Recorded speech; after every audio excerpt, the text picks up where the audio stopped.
Muy bien, pues bueno, el lema saliendo de la estrechez abarca mucho, ¿no? Estrechez mental, estrechez espiritual, estrechez económica, estrechez de, en fin, de muchas cosas. Y cuando hablábamos con el pastor, me explicaba un poquito el momento de la Iglesia, el hambre espiritual, la búsqueda de Dios y de más de Dios y de su plan y de su proyecto. Entonces, bueno, coincidimos en que este era un tema apropiado para un retiro como este. Y yo, pues le he pedido al Señor todo este tiempo, pues que Él haga lo que tenga que hacer y que nosotros podamos ser instrumento, que al menos no dificultemos mucho lo que Él quiere hacer. El texto está en Segunda de Reyes, abarca algo más que el primer versículo, es del 1 al 7.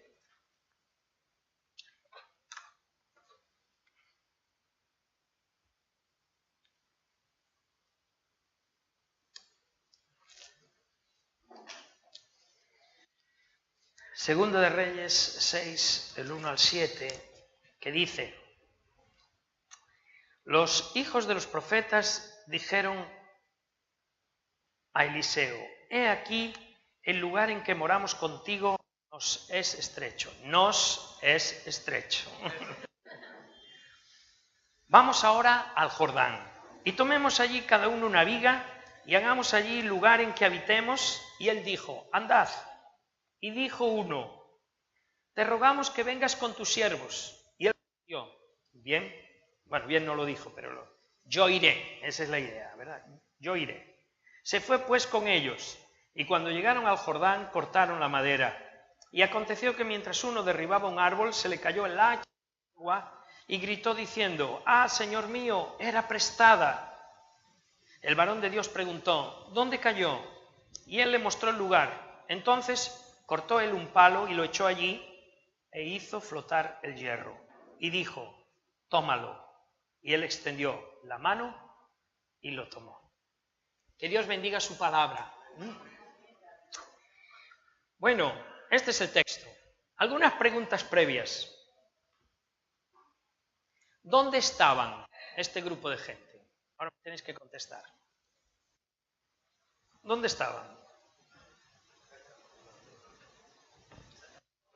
Sí.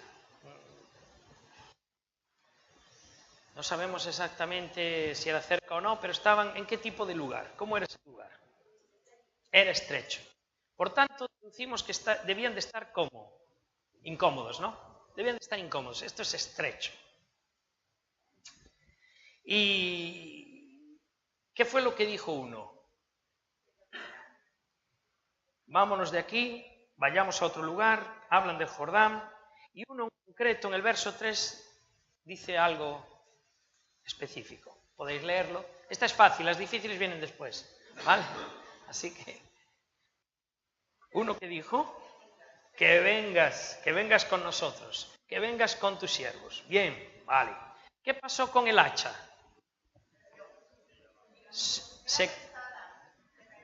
Era prestada, al hacha lo que le ocurrió es que era prestada y se cayó, y suponemos un hacha de hierro, sabemos lo que le pasa, ¿no?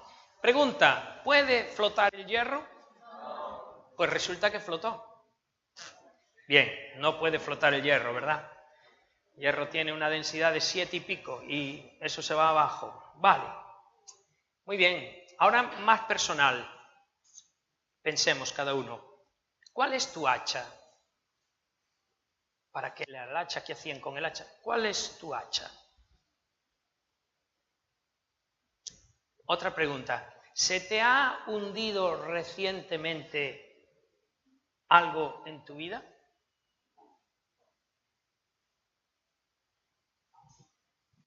Una última pregunta para que pensemos. ¿Estás en lugar estrecho en algún área de tu vida? Con esto en mente, yo quiero que veamos en este recorrido de hoy por la mañana 6 principios para salir de la estrechez, y que de alguna manera pues no solo en este texto se presentan, sino que a lo largo de la Biblia se nos recalcan estos principios para salir de un lugar donde a lo mejor nos sentimos incómodos, estamos en estrecho. En primer lugar, el verso 1 habla de que los profetas, Eliseo era el profeta de Dios, Eliseo tenía una escuela de profetas, había otros profetas aprendiendo con él este tipo de ministerio, y he aquí el lugar en que moramos contigo nos es estrecho. En primer lugar, el primer principio es que tenemos que despertar a la necesidad de que debo de salir de la estrechez, y fundamentalmente de la estrechez mental, del pensar en estrecho. Debo de salir de esa mentalidad. Debo de salir de la mentalidad de que soy barato. No lo decimos así, pero muchas veces es el concepto que tenemos de nosotros mismos. No valgo demasiado.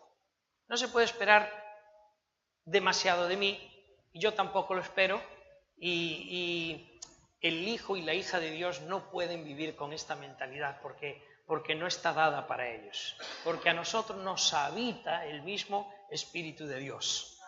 Dios mismo está en nosotros. Entonces ese concepto de que soy una cosa es barata, un vaso de plástico es barato, porque cada día se producen 100 millones de vasos de plástico, y un vaso de plástico vale 0,00 nada. Entonces, si se arruga, si se rompe, no vale nada, no pasa nada.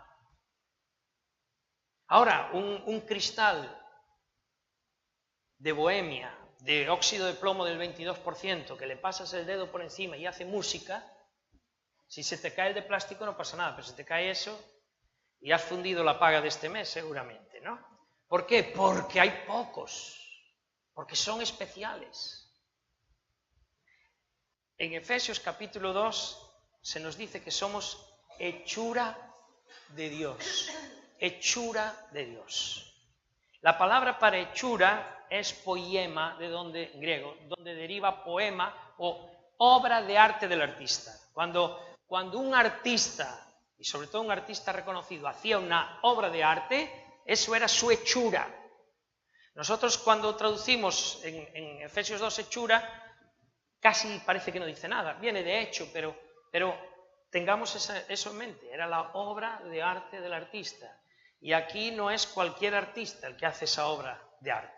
Resulta que el artista es el diseñador del universo, es Dios mismo, el que hace que tengamos 200.000 millones de soles en cada galaxia, y hasta el presente se han detectado en el universo visible más de 200.000 millones de galaxias.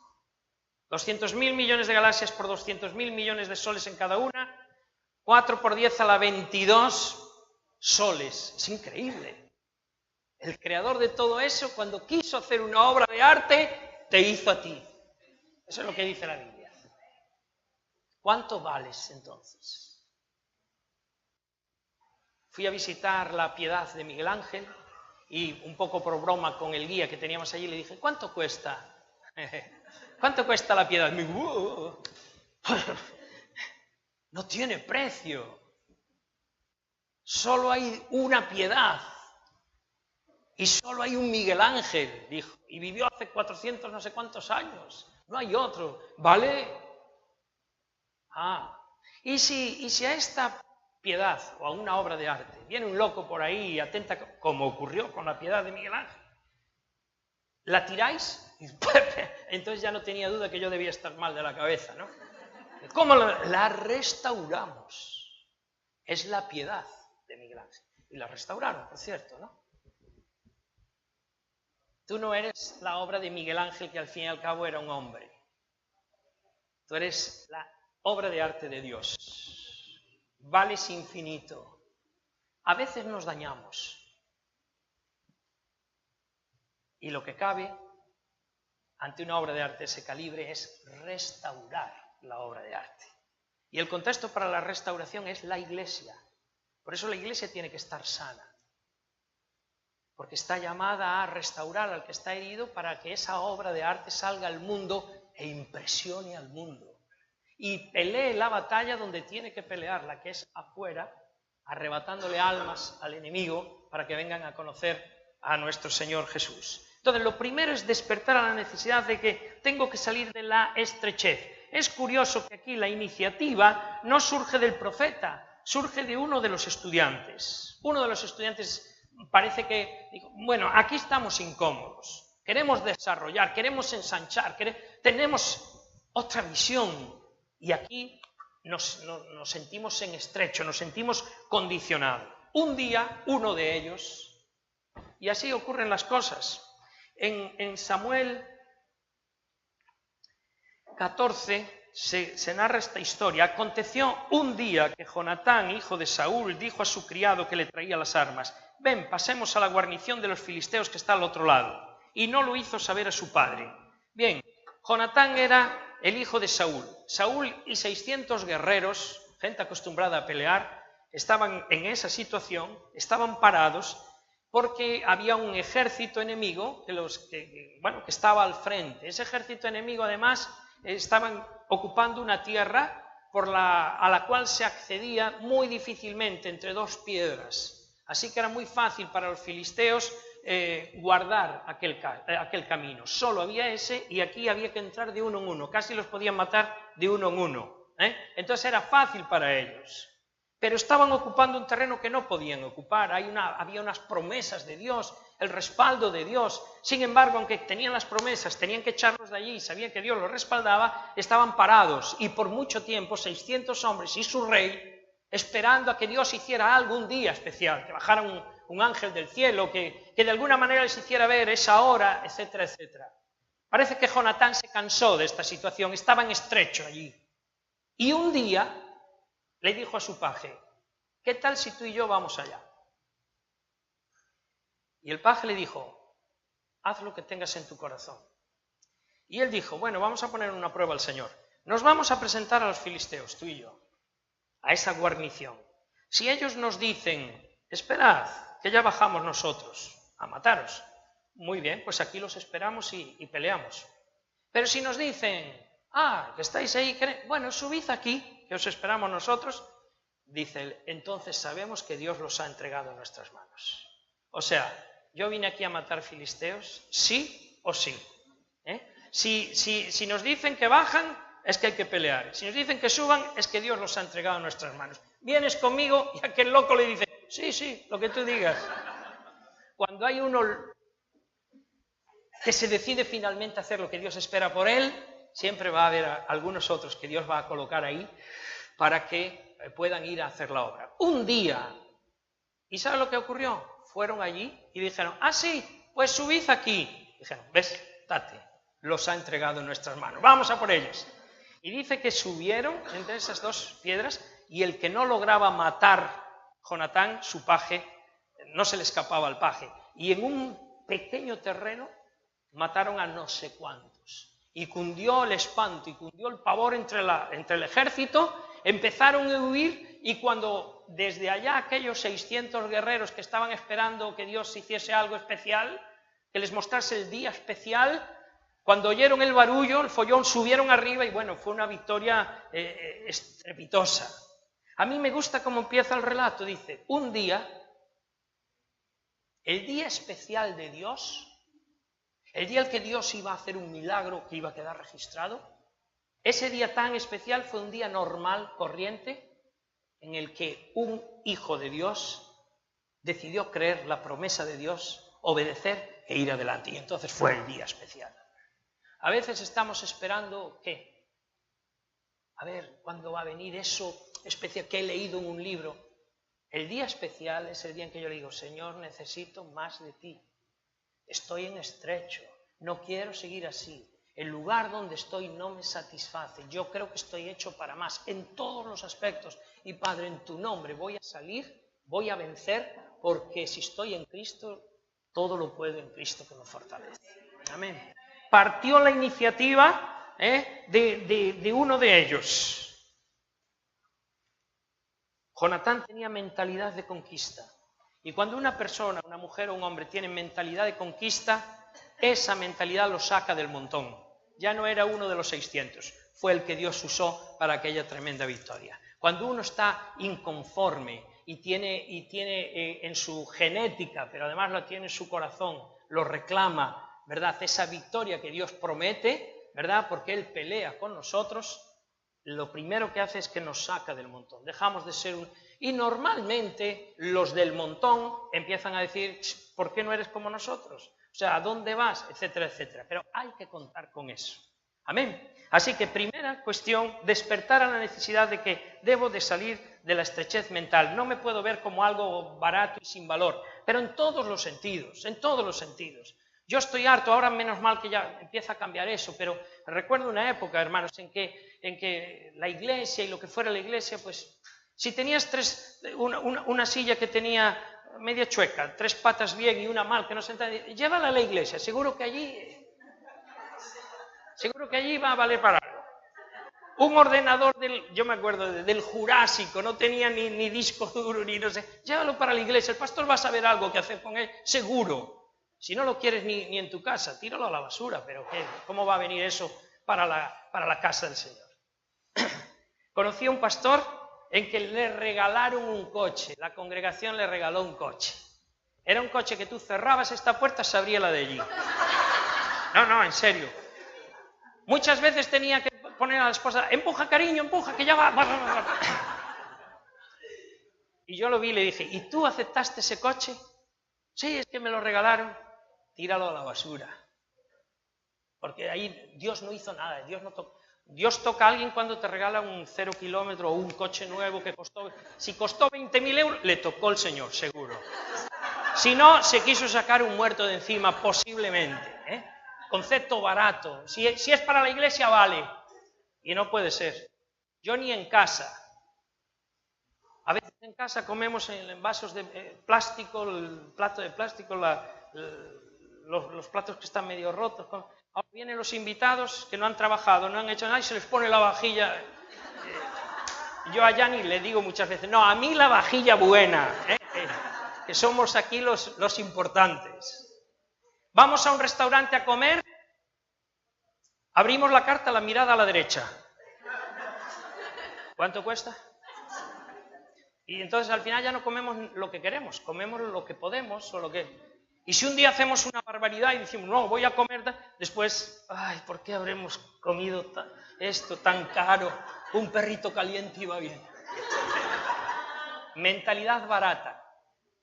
Esto no tiene nada que ver con ni querer nada, no tiene que ver con tonterías, ¿verdad? Lo que tiene que ver es con una actitud del corazón. Lo que tiene que ver es que Dios está más interesado que nosotros mismos en que la iglesia crezca, vaya adelante, se extienda en ministerios, podamos impactar el mundo. El que roba, mata y destruye lo está haciendo ahí. Y nosotros, Dios ha delegado su autoridad en nosotros. No podemos salir como si fuéramos cualquier cosa. Si salimos como perdedores, vamos a perder. Tenemos que tener un objetivo y una visión y saber que Dios viene con nosotros, porque el que no apunta a nada le da siempre a nada. Eso engarza con el segundo principio para salir de la estrechez. El primero es despertar a esa necesidad de que tengo que salir de la estrechez. El segundo es, debes tener una visión. Tenemos que tener una visión. Tenemos que tener claro qué es lo que queremos y cómo lo vamos a lograr, cómo lo vamos a abordar.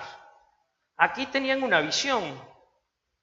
Vamos ahora al Jordán y tomemos de allí cada uno una viga y hagamos allí un lugar en que habitemos. Y el profeta les dijo, andad. O sea, ellos sabían a dónde querían ir, no querían ir a cualquier lugar, querían ir al mejor sitio, en la ribera, al lado del Jordán. Y sabían qué tipo de casa querían hacer y dónde iban a conseguir la madera, y que iba a ser buena madera, y que iba a ser un lugar amplio, lo tenían claro en su mente. La visión es una imagen del futuro que produce pasión en las personas y que contagia a otros y que creen que Dios nos va a respaldar en esta visión, porque Dios trabaja con esto, Dios implanta sueños en la vida de las personas y es muy curioso.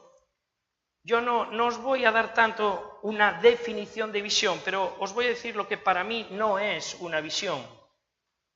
Para mí no es una visión lo que algunos cuentan cuál ha sido la visión que ellos han tenido.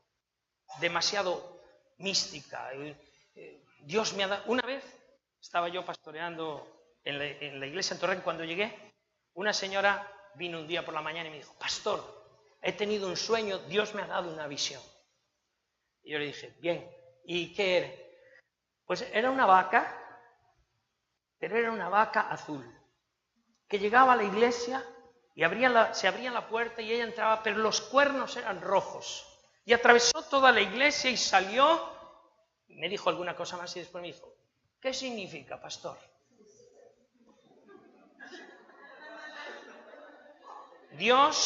Dios habla de cualquier manera. Fundamentalmente habla por su palabra.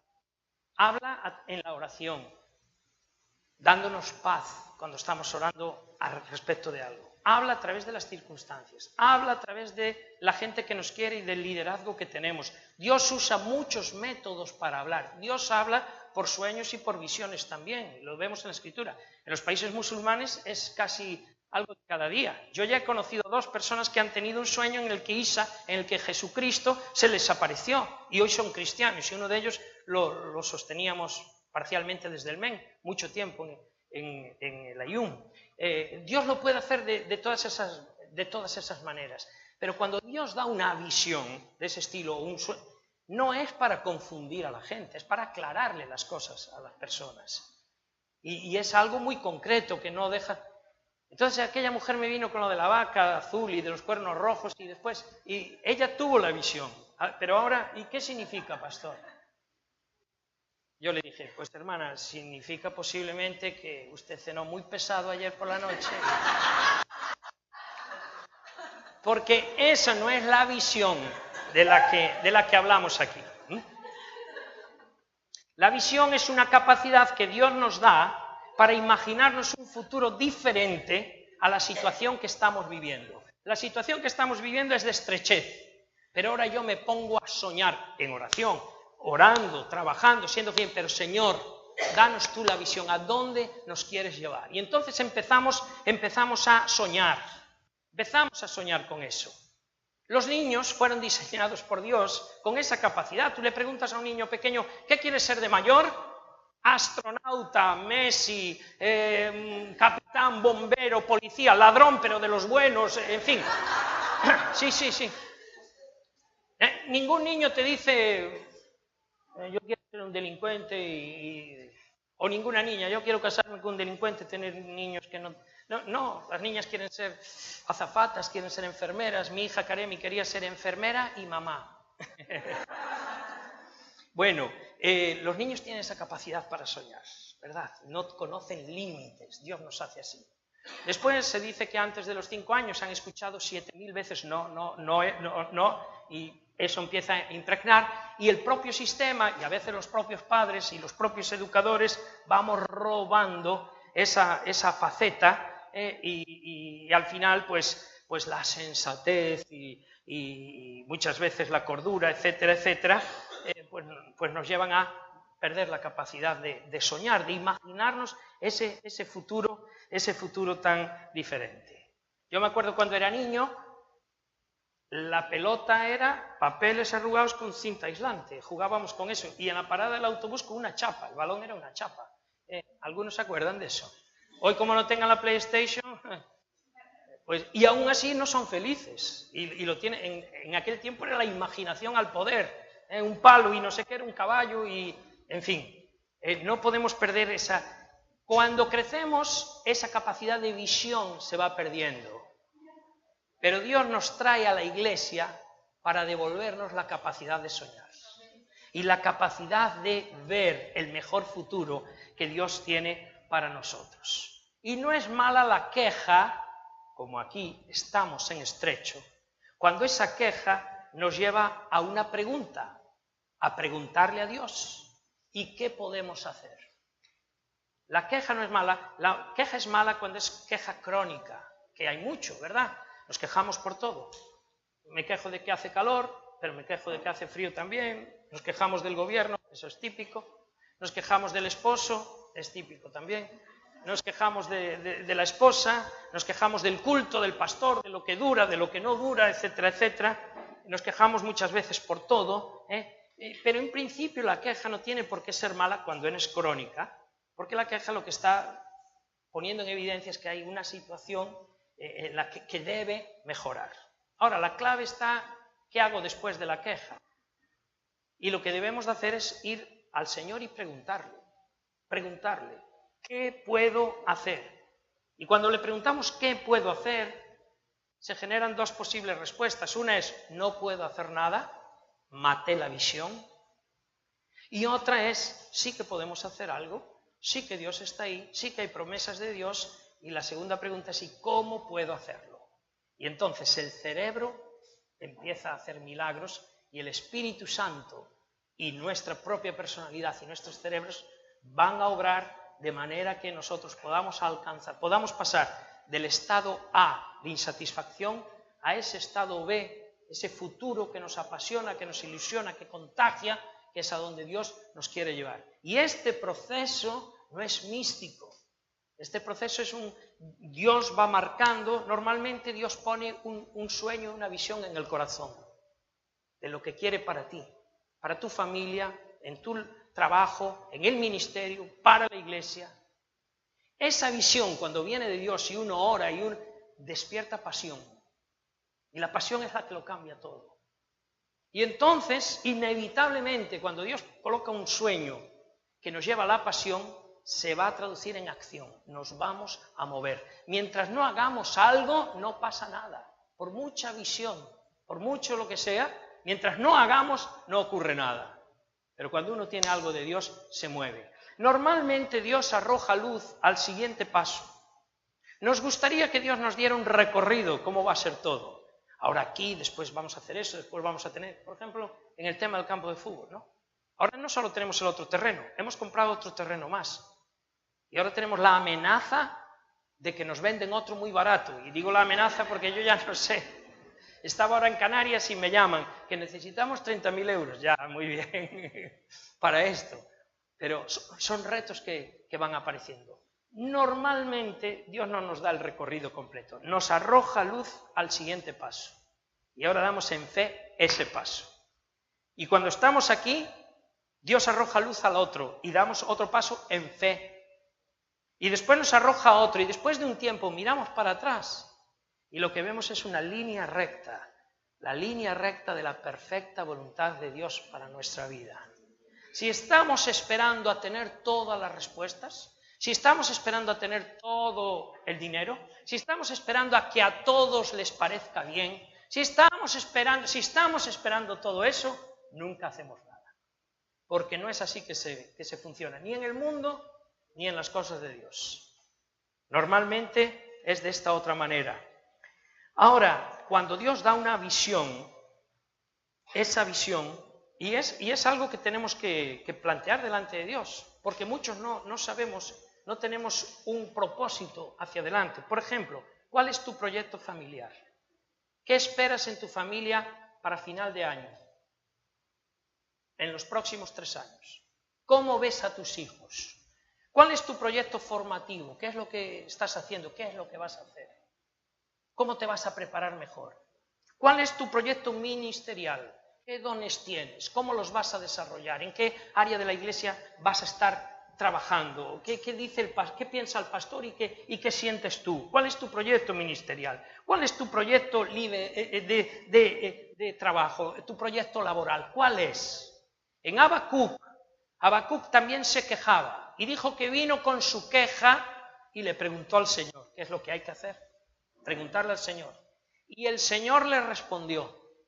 Y le respondió de una forma muy curiosa. Le dijo, escribe la visión. Escribe la visión. Hay mucho poder en escribir ese sueño, ese anhelo que entendemos Dios está colocando delante de nosotros. Porque el escribir clarifica. Una visión escrita para mi vida, para mi trabajo, para el ministerio, ¿verdad? Me centra.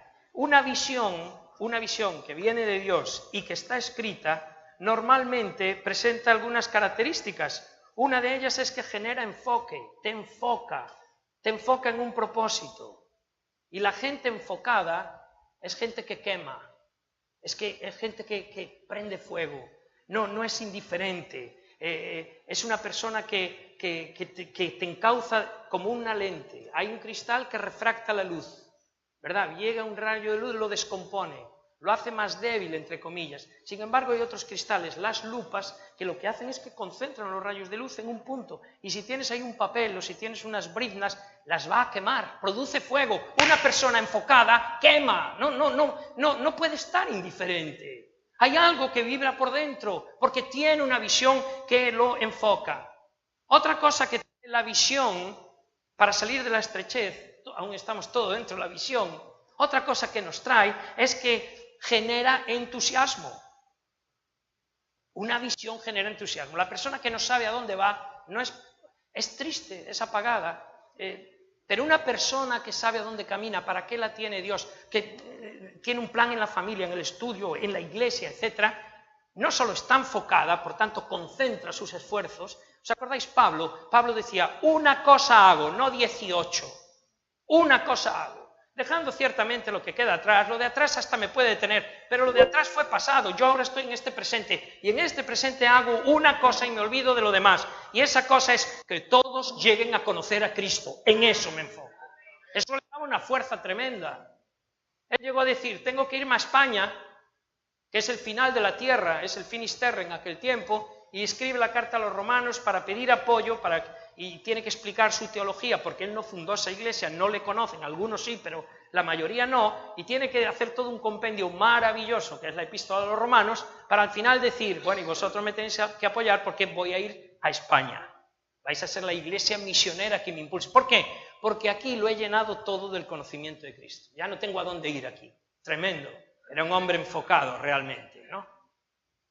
La visión produce enfoque. Pero la visión produce entusiasmo. Y yo creo que ya lo sabréis, pero si solo cogéis esto ya vale algo. Enteos, entusiasmo viene del griego enteos. Teos significa Dios, teo, ¿verdad? Teos es Dios, por eso el ateo, la partícula A es sin Dios. Un ateo es un sin Dios. Pero un entusiasta o una persona entusiasmado literalmente es poseído por Dios. Teos, está poseído por Dios. Hay personas que están poseídas por otras cosas, pero la persona entusiasmada, la etimología viene de ahí, una persona poseída por Dios. La persona ensimismada es la que está metido en sí mismo, pero el entusiasmado es el que se le ha metido Dios en sí mismo. Está llena de Dios, y una persona llena de Dios, entusiasmada, cambia el barrio donde está. Una iglesia entusiasmada cambia la comunidad donde se encuentra. Una persona entusiasmada cambia las situaciones con las que tiene que afrontar, transforman allí donde estás. Por eso, hermanos, un entusiasmado no tiene cara de aburrido, tiene cara de una persona que vive la realidad de que Dios está dentro de él. Amén. Es así. Mira una novia está entusiasmada y se lo sabe todo el mundo, ¿verdad? Está pensando, está hasta las mínimas cosas. Qué diferentes somos los hombres a veces, ¿no? En eso. Yo fui una vez a una boda que fui solo, Yanni no me acompañó, y al día siguiente, cuando yo regresé, me preguntó, bueno, ¿qué tal? ¿Cómo fue todo? ¿Cómo era el vestido de la novia? Y yo le dije, blanco. No, pero ¿qué tenía? A duras penas recordaba que era blanco, ¿no? Porque es distinto. Yo me acuerdo cuando éramos novios, Yanni y yo, las personas enamoradas están entusiasmadas y se les nota en la cara, ¿o no? Yo en una iglesia, hoy tenemos un taller con jóvenes, ¿no? Yo después de 5 minutos sé los que tienen novio y los que tienen novia, se les pone literalmente cara de tontos. Y si hablan por el móvil, los pillo, pero al momento ya, porque hacen que bajan las resistencias, la guardia, ¿no? Están hablando ya y empiezan a hacer y tal. Y se está perdido ya, ¿no? ¿Por qué? Porque el entusiasmo denota pasión y los enamorados están apasionados. Yo le decía a Yanni, ¿vamos al cine? Sí. ¿Y a ver qué? ¿Qué más da? Si a lo mejor ni miramos mucho para allí, yo qué sé, ¿no?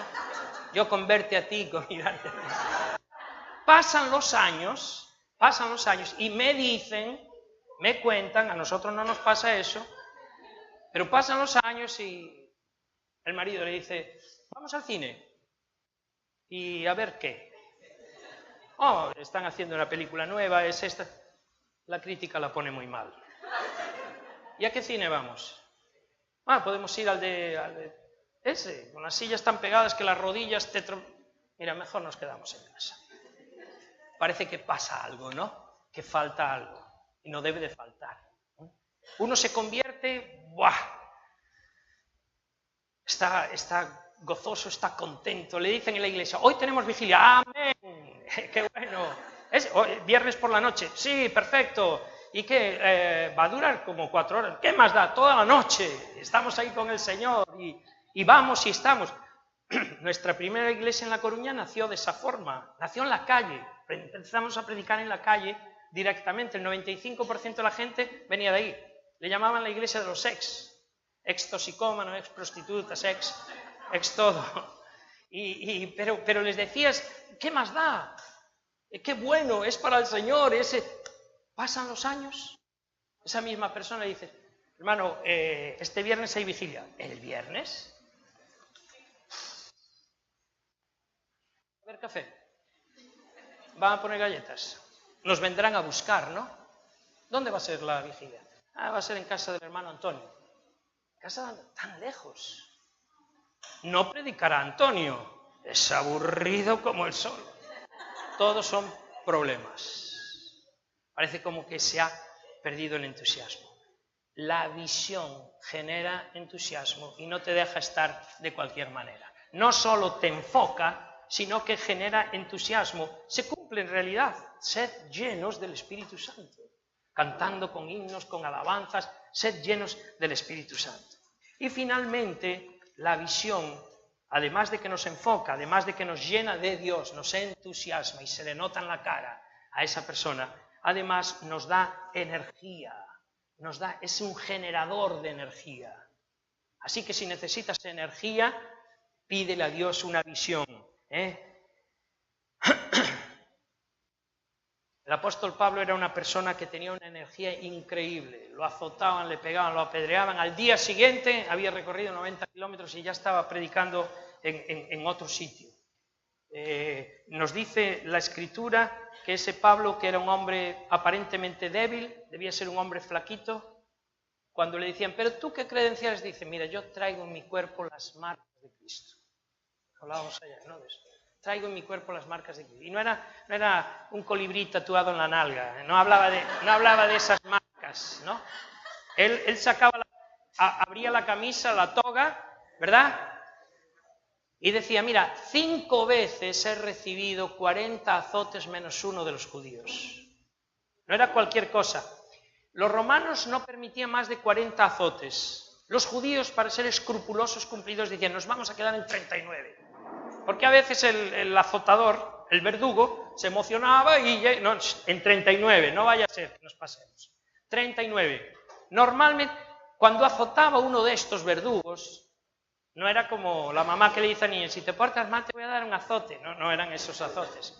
Era un látigo, generalmente el de las 9 tiras de cuero, que acababan en una punta de metal o de marfil. Así que cada azote eran 9 latigazos en realidad, que dejaban su marca, que desgarraban, que cuando rompía para atrás levantaba la carne, empezaba a sangrar, empezaba a supurar, empezaba la fiebre. 39 azotes por 9 surcos en cada azote son, que lo calculé, 351 latigazos. De esos llevó 5 veces de los judíos. Aparte de que fue apedreado a veces hasta que lo tuvieron por muerto. Así que cuando ahora le venían en Corinto y en otros sitios a cuestionar, él decía, yo traigo las marcas de Cristo en mi cuerpo. ¿Por qué esto lo he hecho? ¿Sabéis por qué? Porque sé en quién he creído. Y sé que Él es poderoso. Y sé que con Cristo yo soy poderoso también. Que a veces usamos la frasecita de todo lo puedo en Cristo que me fortalece como una especie de amuleto, ¿verdad? pero él decía, he estado mal y he estado bien, he tenido y no he tenido, en todo he sido, pero todo lo puedo en Cristo que me fortalece. Sabía de lo que hablaba. ¿Quién le daba esa energía a Pablo? Que se levantaba de eso y caminaba 60 kilómetros para volver a predicar y sale de Listra y se va. ¿Y quién le daba? Tenía una visión clara. Él sabía, lo tenía tan claro, además había sido arrebatado, había oído lo que nosotros no hemos oído, que llegaba a decir, para mí morir es ganancia. Yo lo que quiero es irme con él. Nosotros también lo decimos. Qué bueno que nos vamos con él, pero estoy con un poco de gripe, voy a ir al médico, no vaya a ser que me vaya antes de tiempo para allá. No lo tenemos tan claro a veces, ¿verdad? Pero cuando hay visión, nos enfocamos, estamos entusiasmados, llenos del Señor y además llenos de energía, la energía que se precisa para hacer la obra del Señor. Bien, dicho esto, en cuanto a la visión,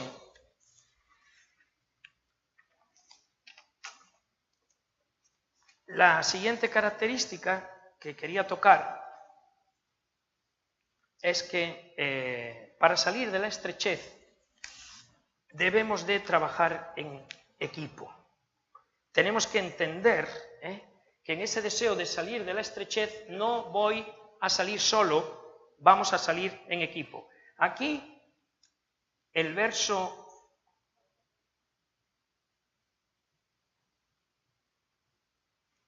dice, vamos ahora al Jordán y tomemos de allí cada uno una viga y hagamos allí lugar en que habitemos. Y él dijo, andad, vamos, tomemos, hagamos, habitemos. Era equipo, hablaba en plural, lo vamos a hacer todos. Todos vamos a salir de esta situación. No es mi sueño nada más, es nuestro sueño. Y ese poder de trabajar en equipo genera sinergias, hace que los esfuerzos se multipliquen. La visión, hermanos, hay que sembrarla, hay que compartirla. La visión, aunque venga de Dios, se olvida con facilidad y hay que volver a repetirla y hay que hablarla y hay que tenerla presente en el liderazgo y hay que tenerla presente también en medio del pueblo, en medio de la congregación, en la familia, cuando es la visión para la familia, en la iglesia, cuando es la de la iglesia. Hay un efecto sinergia cuando todos hablamos la misma cosa. La Escritura dice que 1 ata a 1000, que 2 atan a 10.000. No dice a 2.000. 1 ata a 1000, pero si hay 2, atan a 10.000. Hay un poder impresionante en el efecto sinérgico de trabajar en equipo, de orar en equipo. En Génesis 11, después del diluvio, la gente se junta, el pueblo vuelve a crecer y vuelve a pensar y hacer el mal, y dicen, para que no nos vuelva a pasar, vamos a hacer algo. Y se ponen a construir la Torre de Babel, como sabemos, ¿no? Dice así este texto. Fíjate, porque aquí hay un principio y el diablo lo oyó y ahora lo conoce. Tenía entonces toda la tierra una sola lengua y unas mismas palabras. Empezamos por aquí, hablaban lo mismo. Entonces, bueno, empiezan a hacer la torre y dijo el Señor, he aquí, descendió Dios para ver la ciudad y la torre que edificaban los hijos de los hombres y dijo el Señor, el verso 6, he aquí el pueblo es uno y todos estos tienen un solo lenguaje y han comenzado la obra y nada les hará desistir ahora de lo que han pensado hacer. Aquí hay un principio. Ellos lo hacían para el mal, pero el propio Dios se da cuenta que están hablando todos la misma cosa, tienen unidad de propósito y han comenzado a trabajar, lo van a lograr. Y entonces Dios tiene que trazar una estrategia. ¿Qué puedo hacer? Pues confundirles las lenguas, que ya no hablen lo mismo. Y entonces se evitó aquello. Pero yo pienso que el diablo escuchó esto. Oye, una forma de desbaratar un proyecto es que dejen de hablar lo mismo, de pensar lo mismo, en definitiva, romper el equipo en la visión. Hermanos, cuando hablamos una sola cosa, algo que creemos que viene de Dios, cada uno ocupa su lugar y comenzamos a trabajar, el efecto de la sinergia se da Y es impresionante el poder de la sinergia. Por eso el trabajo tiene que ser en equipo. Leí una vez de unos caballos que se llaman Claydersen, una marca, un tipo de caballo de tiro, caballos de tiro. En Canadá hacen esas competencias, bueno, en muchos sitios hacen competencia de tiro, pero en Canadá hay una en concreto. El caballo que más tiró como 3.500 kilos, arrastró 3.500 kilos. Y el caballo que quedó en segundo lugar arrastró como 3.200 kilos. Hicieron una prueba, ¿y si los juntamos? ¿Qué va a pasar? 3.500 más 3.200. ¿Qué va a pasar? Los pusieron juntos, empezaron a arrastrar y arrastraron 14.000 kilos. Impresionante. No sabemos lo que se decía un caballo al otro, cómo se motivaban, pero el efecto de la sinergia. Cuando uno se junta con uno, ya no son dos, son 22. Y cuando uno con uno, no sabemos. Esto en el trabajo en la iglesia es uno de los grandes secretos. Hay otro pasaje donde dice que en un ejército donde son 20, uno hace huir a 5, pero en un ejército donde son 100, uno hace huir a 20. Se multiplica por 4 el poder de cada uno. La sinergia que entra a trabajar juntos. Entonces, para salir de la estrechez, tenemos que involucrar a todos, o por lo menos luchar en ese sentido. Hagamos, vayamos, cortemos, vivamos el efecto de la sinergia. Cuando todos hablamos la misma cosa, cuando estamos en unidad de propósito, las cosas empiezan a suceder. Esto lo hemos vivido y lo hemos visto muchas veces. Por contra, cuando empieza la disidencia, cuando se empiezan a hablar dos lenguajes, dos ideas, etc., ocurre todo lo contrario, se paraliza la obra, se ralentiza. El diablo es experto en esto. Reprendamos esa acción del diablo en el nombre de Cristo Jesús y vamos a trabajar en equipo, porque uno de los principios para salir de la estrechez es el trabajo en equipo. En cuarto lugar, verso 3, dice: te rogamos que vengas con tus siervos. Y él respondió: yo iré. El cuarto principio es que necesitamos estar siempre bajo cobertura espiritual. Que para salir de lo estrecho, no es que tú tienes la idea y Dios te va a sacar de ahí, te da la visión y a ti solo, sino que hay un orden espiritual de Dios y hay un poder muy grande en la cobertura espiritual. ¿Qué le rogaron aquí? Ven con nosotros. Eso es lo que le pidieron. No, tú ven con nosotros. Eliseo, tú ven con nosotros. No solo pidieron su autorización, ¿podemos ir allí? No, lo que le dijeron es: vamos a ir solos, ven con nosotros. Claro, esta es una imagen clara, es una figura de Dios. Dios ha de venir con nosotros en los proyectos. No es solo decirle: ¿te parece bien? Pues ahora lo hago de mi manera. No es que tenemos un plan y le pedimos a Dios que colabore en nuestro plan. Es que Él tiene un plan y yo soy colaborador de Él, o somos colaboradores de Él en su plan. Es una figura de Dios. Dios ha de venir con nosotros en todos nuestros proyectos. Pero además de esto, lo que nos está dando claves, ¿verdad?, que se confirman en otras partes de la Escritura, es que necesito estar con gente que ya ha estado donde yo quiero estar. O sea, yo quiero llegar allá, pero hay una persona que ya ha estado allá y que me habla desde allí. Bueno, yo quiero que esa persona me acompañe. Estoy bajo su cobertura. Es una persona que me aconseja, que ora por mí, que me cubre espiritualmente. Qué distintas son las cosas. Cuando estamos bajo el orden de Dios, el poder del enemigo es muy inferior. Se debilita. Tenemos que tratar como se merecen aquellas personas que Dios nos da y que Dios pone delante de nosotros. Porque no son personas perfectas, nadie lo es, pero si Dios las puso en un lugar y los mantiene en ese lugar, hay un principio espiritual muy poderoso ahí, que yo debo de ocupar mi lugar. ¿Sabes? A veces no nos gusta lo que hace determinada persona que además es mi líder, y hasta puede que tenga razón en eso. Pero Dios no bendice la razón nunca. Dios bendice la actitud del corazón. Yo puedo tener razón en algo, me parece que ahí se equivocó. Pero si mi actitud es: ahora vas a ver, ahora lo voy a decir y se va a ver de verdad quién es esta persona que falla tanto, que no hace... Cuando la actitud es de rebelión a la carne, le gusta jugar a ser espiritual y lo va a disfrazar de otra manera, pero en el fondo es rebelión. ¿Os acordáis cuando el profeta vino a la casa de Isaí y le dijo, mira, vengo a ungir a uno de tus hijos? Ah, mis hijos, perfecto, aquí está. Y pasa el primero de ellos, y hasta el propio profeta lo ve fuerte, lo ve guapo, lo ve tal, sin duda, este es el que Dios tiene.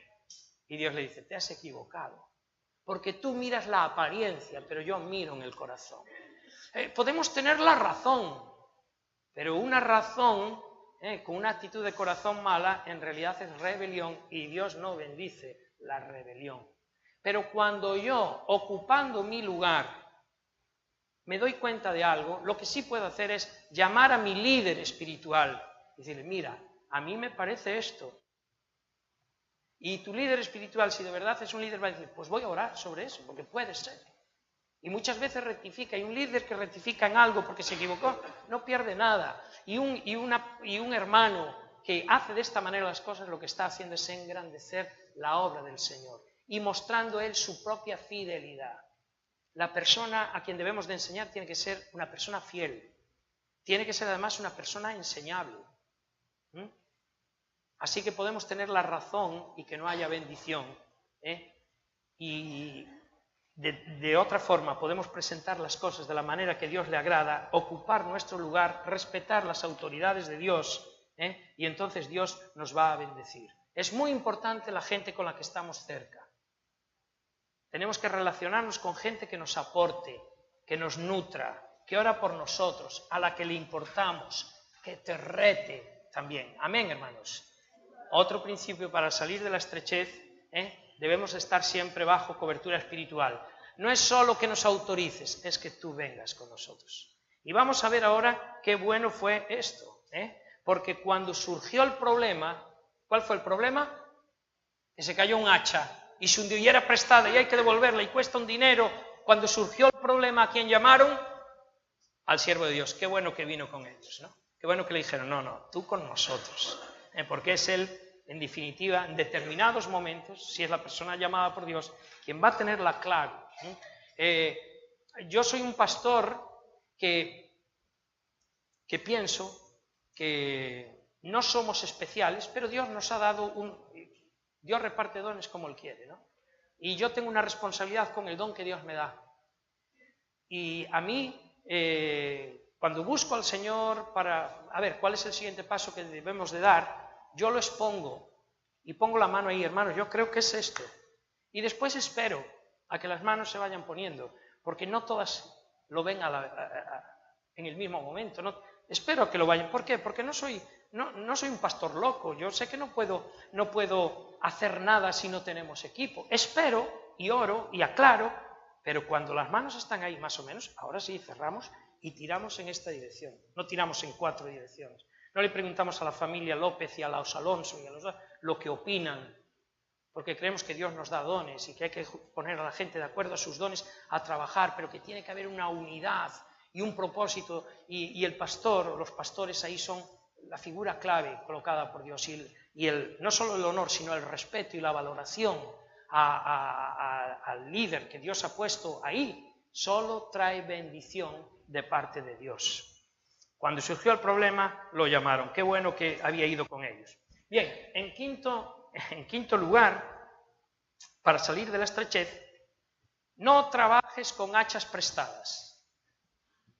A veces no queda más remedio, ¿verdad? Pero ahora lo vamos a entender.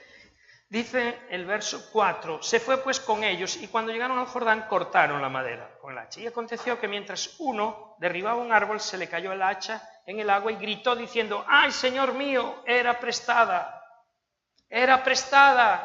tengo un problema, la tenía que devolver después de esto y ahora no la tengo! Y allí no era ir al brico no sé qué y comprarla y ya está. Ese hacha costaría dinero. Ese hacha seguramente no tenía él porque era cara, ahora la tenía que devolver, a lo mejor era la forma con la que se ganaba la vida, el que se lo había prestado, etcétera, etcétera. Tenía un problema, ahora tenía un problema.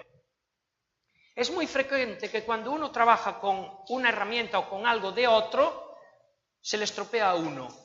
A lo mejor ya el electrodoméstico falla, ¿no? Pero el dueño sabe cómo le tiene que apretar el botón para que vaya igual, o en el acelerador, lo que tiene que hacer. Pero cuando nos la dan a nosotros y no lo sabemos, ¡bum!, va y se rompe con nosotros, justamente. Y ahí tenemos un problema. El dueño conoce su herramienta y aunque estuviera estropeada, etcétera, sabe cómo sacarle provecho. Pero yo no. Tus dones son tus fortalezas. Tus dones son tus herramientas. Las ha dado Dios. Trabaja con lo que Dios te ha dado. Pregúntale a Dios cuáles son tus dones y trabaja con lo que Dios te ha dado. Porque Dios no te va a pedir cuentas del don que no te ha dado. Te va a pedir cuentas del que sí te ha dado. Porque Él está esperando algo concreto. Y Él reparte porque sabe cuál es la necesidad en el cuerpo de Cristo. Así que uno, primero, tiene que saber con qué me ha capacitado el Señor. Yo puedo pedir los dones, los mejores dones, nos dice la Escritura, nos anima la Escritura, siempre que lo hagamos con amor. Pero el que los reparte es Él. Así que yo debo de saber qué dones tengo. Y después de eso, tengo que poner a producir mis dones. Porque el Señor es un Dios radical. Él está esperando encontrar fruto. ¿Os acordáis de lo de los talentos, verdad? Le dio 5, apareció con 10. Bien, buen siervo y fiel. Como has sido fiel en lo poco, te voy a poner en lo mucho. Otro le dio 2 y le trajo otros 2, 4. No le exigió 10. No, porque a cada uno le da de acuerdo a su capacidad. Te di 2, traes 4. Bien, buen siervo y fiel. Sobre poco has sido fiel, sobre mucho te pondré. Y vino el de un talento, y le dijo, yo sé que tú eres duro, yo sé que tú quieres recoger donde no sembraste, y mira, no he perdido nada. Lo he guardado. Pero no lo había guardado. Aunque solo fuera por la inflación, ya valía menos un tiempo después. Pero es que el dueño no se lo dio para que lo guardara, se lo había dado para que negociara con él. Y no se atrevió a negociar con él. No sabemos por qué razón, pero las palabras fueron durísimas. Le llamó holgazán. Sí, le dijo cosas muy... Y después se lo quitó. No, ni esto vas a tener. Y se lo dio ¿a quién? A quien lo sabía administrar, a quien lo sabía producir. Bien, siervo y fiel. Te lo doy yo, pero tú después lo trabajas, lo negocias. El don viene de Dios, pero después uno se prepara, estudia, ora sobre el don, busca consejo, prueba sus dones. Y le dice, Señor, yo quiero ser eficaz en el don que tú me has dado. Recuerdo una vez en una conferencia de Peter Wagner, que cuando él fue como misionero a Colombia, él iba imbuido y lleno bueno, él quería ser evangelista y su modelo era Billy Graham, como el de tantos otros. Era Billy Graham. Entonces él se sabía los mensajes de Billy Graham. Y cuando llegó a Colombia, creyó que eso es lo que iba a pasar, iba a ser el Billy Graham de Colombia. Y empezó a predicar y no se convertía nadie. Encima hablaba mal. Una vez le dijo a la iglesia, hermanos, estamos creciendo, el domingo que viene vamos a tener un culto para ordeñar ancianos, en vez de ordenar ancianos, ¿no?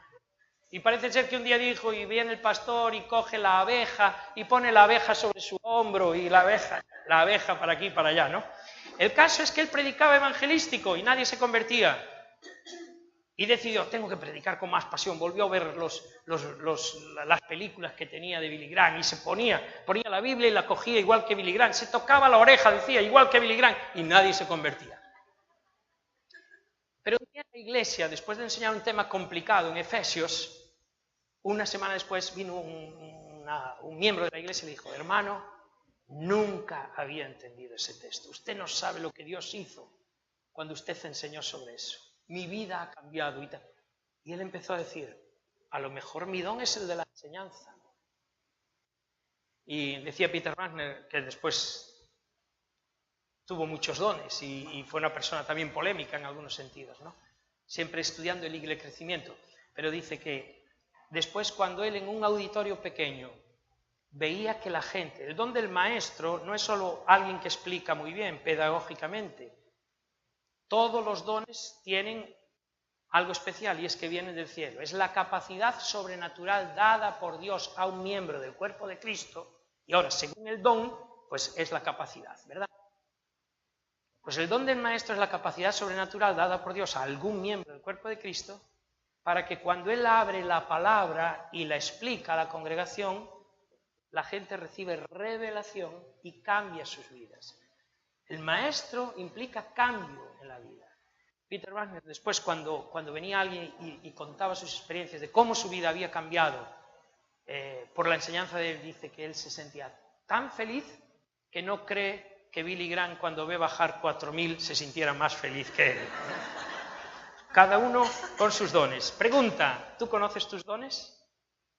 Si no, habla con tu pastor, además de orar, porque seguramente te va a ayudar mucho. Lo que sí que quiero decir es que no copies. Dios unge personas, no unge metodologías.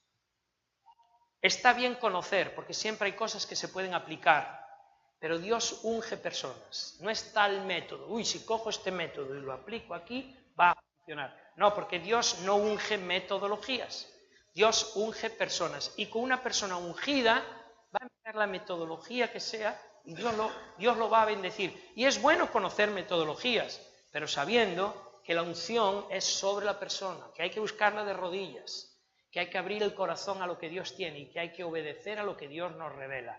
Nuestras iglesias no van a vivir tanto de lo que sus pastores hablen como de lo que sus pastores oigan, escuchen de Dios y después pongan por práctica, porque Dios trata con cada uno de una forma particular. Así que no tomes hachas prestadas, pídele a Dios cuáles son las tuyas y después negocia con todo lo que Él te haya concedido.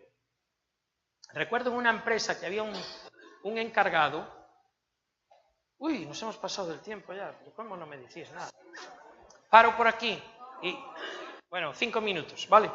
No voy a hacer eso de, ¿quién me da 5 minutos? 5, 10, 15, 20, media hora. No.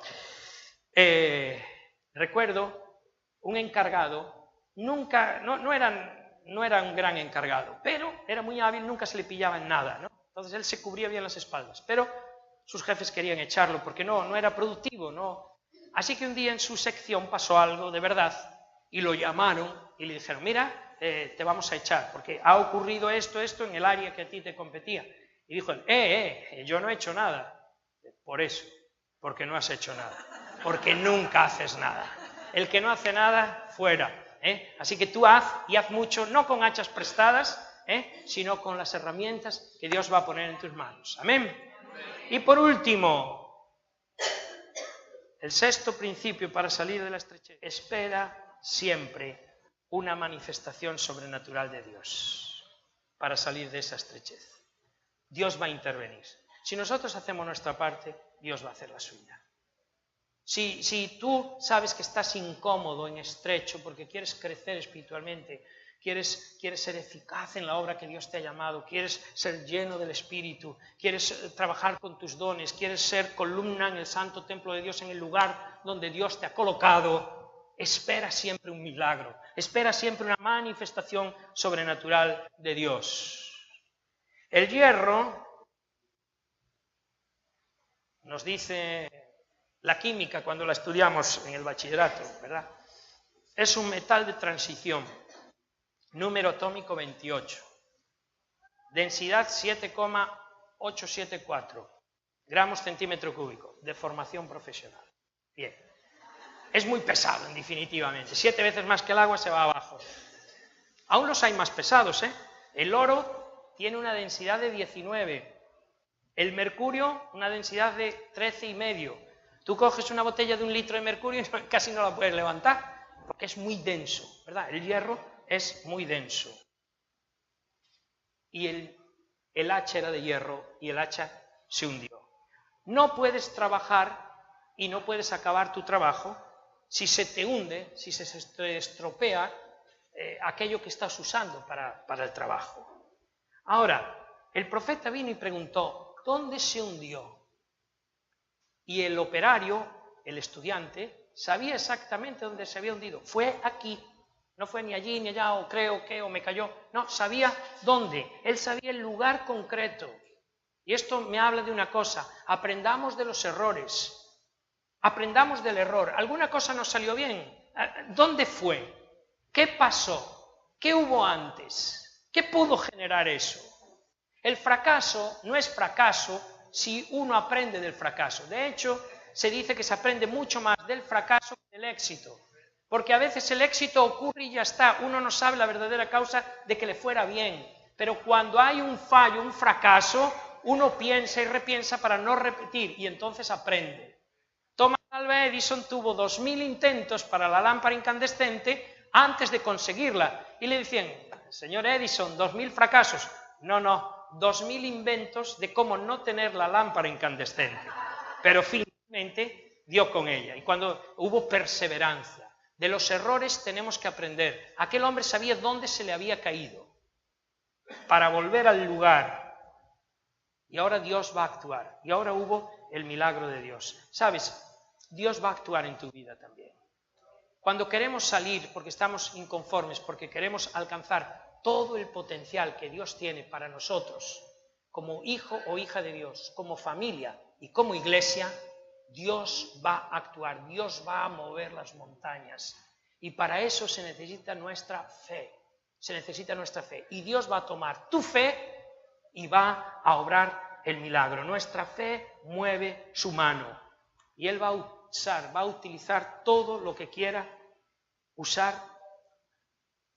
para una persona que de verdad quiera hacer la voluntad de Dios. Te va a dar contactos, te va a dar puertas que se abren, te va a conectar con gente, te va a dar recursos que van a venir que no saben ni de dónde. Dios lo va a hacer con aquella persona que está esperando. Cuando yo ya no puedo, Dios es el que tiene los recursos. Yo confío en ti. Y tú has dicho que si tengo fe le puedo hablar a esta montaña que se aparte y ella se va a apartar. Señor, yo creo en ti. Ponemos nuestra fe en el Señor. Amén, hermanos. Vamos a orar. Vamos a orar en este momento y a poner nuestras vidas delante del Señor. No podemos ganarle a Dios en nada y en dar menos. Siempre nos gana Él. Así que este es un buen momento para darle nuestro corazón, darle nuestra intención, darle nuestra disposición. Vamos a pensar antes de orar. Una primera pregunta. ¿Quieres más de Dios o te conformas? Pues díselo al Señor. Otra pregunta, que a lo mejor merece un poco de análisis. ¿Estamos acomodados?